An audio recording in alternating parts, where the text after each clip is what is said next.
Specially मैं आज बात करना चाहूँगा दर्शकों के लिए, जो यंग युवा जो आना चाहते हैं स्पेशली एयरफोर्स में पायलट बन के, एनसीसी एयर विंग को ज़रूर ज्वाइन करें अगर उनके आसपास में वो मौका मिले। और आज आपके पास मौका है सुनने का, समझने का group captain Rajesh Sharma sir को, जिनका लगभग 3 दशक का फ्लाइंग का अनुभव है। तो सर, एनसीसी के कैडरों के साथ किस तरह का आप वहाँ भी स्ट्रिक्ट थे या प्यार से उनको रखते थे? नहीं, मैंने किसी को आज तक हाथ नहीं उठाया। हाथ नहीं उठाया, ठीक है। सिवाय अपने बच्चों के। कभी जैसे तो अपने ही बच्चे होते हैं। नहीं, वो बने बच्चे हैं, but there is something known as professionalism. मैं कलकत्ता में था उस समय, Behala is a smaller airport जी, वहाँ पे हम फ्लाइंग कर रहे थे जी। I don't know what happened to that girl, landing से 5 या 6 फीट ऊपर, very crucial, maybe at height of this roof. Okay, she did something with the control, और वो विंग एकदम नीचे, हम गिरने वाले थे बिल्कुल जी। तो मेरे पास और कोई चारा ही नहीं था उस समय, बिकॉज इट इज नॉट कि आप ब्रेक मारोगे फिर देखोगे नॉल, because you are in the air actually. Correct, she leaves the control and within next 1.5 may be maximum 2 second I could recover the aircraft and I have to went round. Went round मतलब मैंने power खुली चला गया जी, क्योंकि उसको अगर मैं landing में कन्वर्ट करता तो नियरली कुछ ना कोई गड़बड़ होती है उस समय, चांसेस ऑफ क्रैश लैंडिंग। हाँ, तो फिर उस चक्कर में and then she started saying sorry sorry sorry sorry. तो after that it was what should I say, momentarily I was becoming so angry in that situation.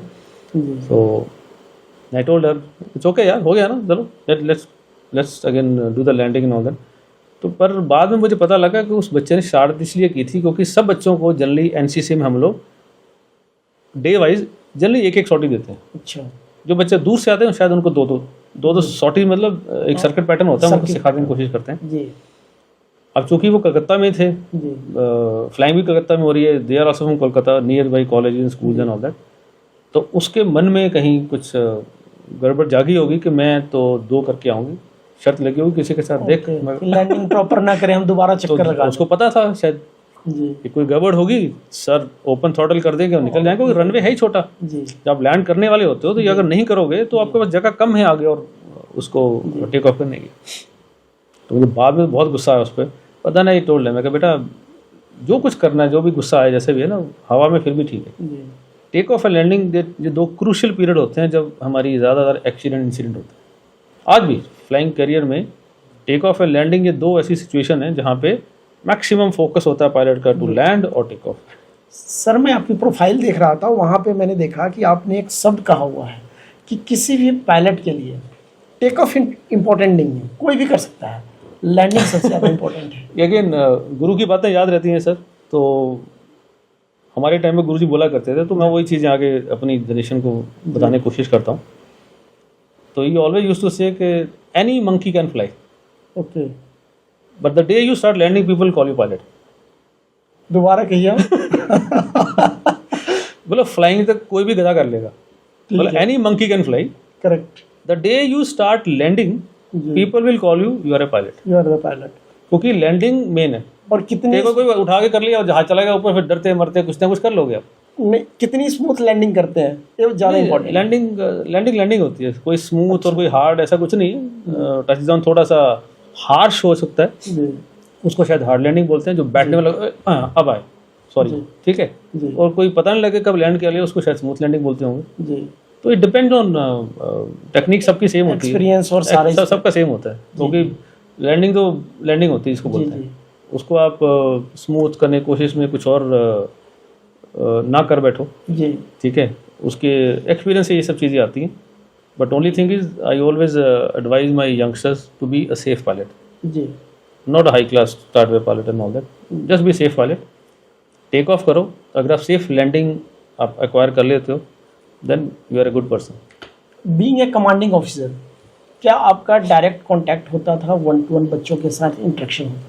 I always used to have such kind of contact, क्योंकि अब मैं जो कि flying से जब पहली बार मैं मिसाइल स्क्वाड्रन में आया ड्यूरिंग माई करियर, तो मेरे को बहुत बुरा लगा था। I actually felt very bad, because एक पायलट को जब आप कॉकपिट से उठा के बोलते हो अब तू ग्राउंड पे चला जा, मुझे नहीं पता बाकियों को कैसे लगता होगा, but I felt very bad.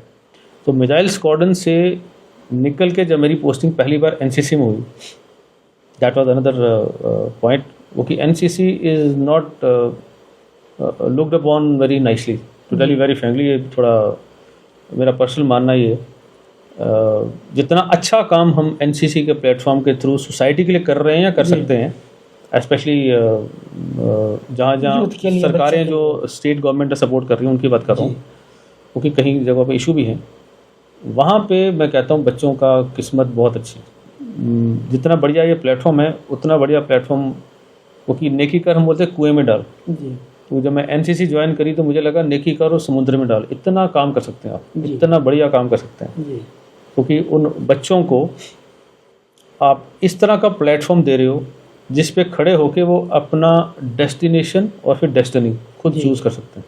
NCC क्या सिखाती है आपको?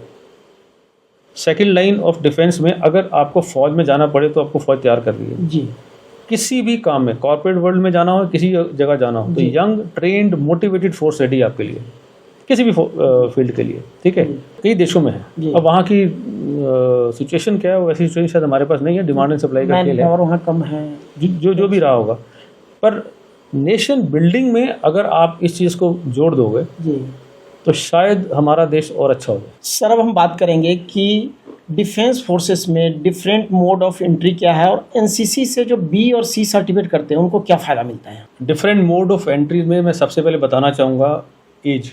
जी आप लगा के चलिए कि 16.5 साल से लेके 26 साल तक जी कोई ना कोई तरीका है डिफेंस फोर्स में एज एन ऑफिसर ज्वाइन करने का, जी as an air warrior also, but let's talk about the main जिसके लिए हम एसएसबी के लिए बात करते हैं। जी तो 16.5 से लेके अराउंड 19.5 ईयर्स तक एक एग्ज़ाम होता है नेशनल डिफेंस एकेडमी का। जी I am very proud to say 2 साल पहले शायद ये लॉ पास हुआ था जिसमें गर्ल्स जो हैं वो भी एनडीए ज्वाइन कर सकती हैं जी 12th के बाद। जी अभी शायद सेकंड बैच चल रहा होगा उनका, if I am not wrong. तो लड़के हों या लड़कियां हों, अभी दोनों एज अ परमानेंट कमीशन। जी पर थोड़ी सी बैड न्यूज़ ही बोलूँगा इसको, as part of again demand and supply, girls के लिए थोड़ा डिफिकल्ट है, बिकॉज अभी स्टार्ट हुआ है, जी बड़ा जोश है लड़कियों में, लेकिन क्राइटेरिया वही है।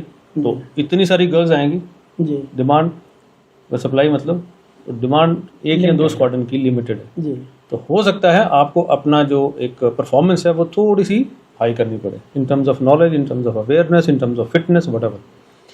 तो एनडीए के अलावा there are different set of exam for every respective फौज services, like CDS command defence service, इसमें तीनों के लिए जाते हैं, परमानेंट कमीशन है। एफकैट में अभी 10 ईयर्स एक्सटेंडेबल टू 14 ईयर्स का है short service commission. Short service. ये मैं इसलिए बताना चाहूँगा because as a CO air NCC में हमेशा बच्चों को बोलता हूँ कि एयर एनसीसी में के थ्रू और अदरवाइज एफकैट के through, this is the most easiest exam among all correct. By far जी डिफेंस फोर्सेस के लिए, स्पेशली इन एयरफोर्स।